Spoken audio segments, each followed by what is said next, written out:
Oi, meu nome é Henrique Brito, eu sou aluno do quarto ano de Engenharia Elétrica da Poli e meu trabalho é referente ao estudo da resposta dinâmica de sensores de gás do tipo MOX com auxílio do simulador de circuitos elétricos LT-SPICE.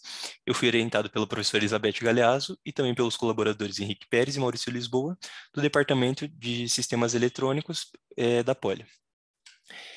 Os sensores de óxidos metálicos, eles são dispositivos muito utilizados na indústria para detecção de espécies gasosas e normalmente para prevenção de riscos. E eles são vendidos de acordo com o grupo de gases que eles podem detectar, como, por exemplo, álcools, acetonas, hidrocarbonetos ou até mesmo gases tóxicos.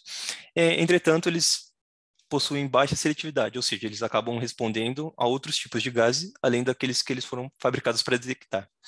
E entre os objetivos desse trabalho está a obtenção de alguns atributos dinâmicos relevantes que podem ser utilizados, por exemplo, para contornar esse problema da sensibilidade cruzada. E esses atributos dinâmicos podem ser relacionados, por exemplo, com a concentração ou o tipo do gás analisado. E para isso vai ser vai ser explorada a versatilidade do simulador de circuitos elétricos LT-SPICE. Entre os materiais utilizados para essa pesquisa, é, estão os sensores de gases, né?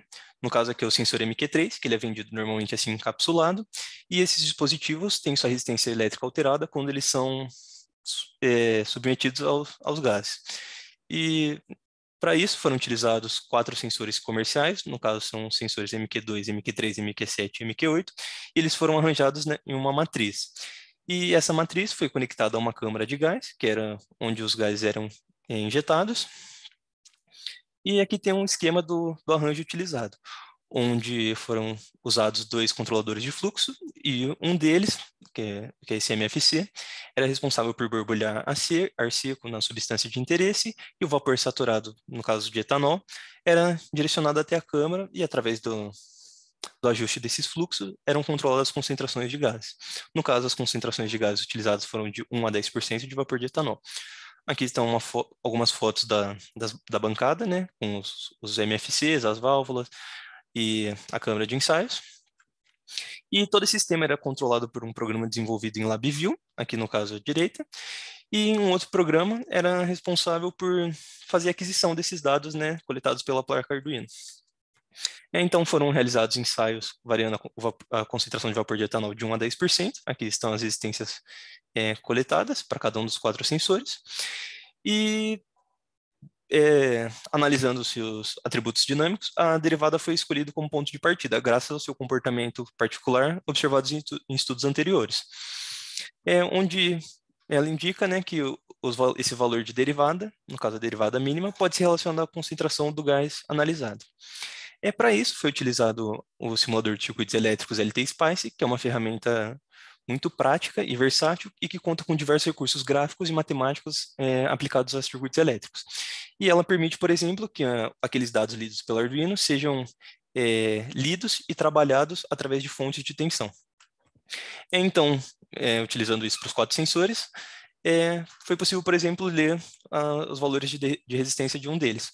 Só que trabalhando na resistência desses sensores, né, que é outro recurso que o LT-SPICE possui, que é a realização da derivada de sinais, foi observado que o sinal era muito ruidoso. Então, foram aplicados filtros, no caso aqui um filtro ativo de Sallen-Key, e um outro recurso da LT-SPICE é permitir que as funções de transferência de um filtro sejam implementadas através de geradores. Então, esses filtros foram aplicados para os 4 sensores, e aqui estão as derivadas da resistência para cada um deles. E esses valores de derivada mínima foram então coletados e ajustados a funções lineares. E o coeficiente de correlação obtido para as 4 funções se apresentou muito elevado, o que indica uma elevada relação entre esses valores de derivada mínima e a concentração do gás analisado. Sendo assim, o programa se mostrou muito prático e versátil para esse tipo de análise, mas ele também indica que outras análises podem ser realizadas.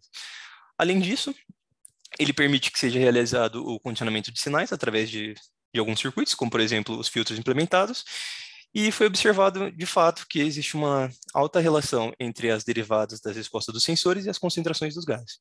Eu agradeço à professora Elizabeth Galeazzo pela orientação do projeto e também ao Henrique Pérez e Maurício Lisboa por todo o apoio técnico durante a pesquisa. Agradeço ao Programa Unificado de Bolsas da USP e o PUB pelo suporte com a bolsas de estudo. Obrigado.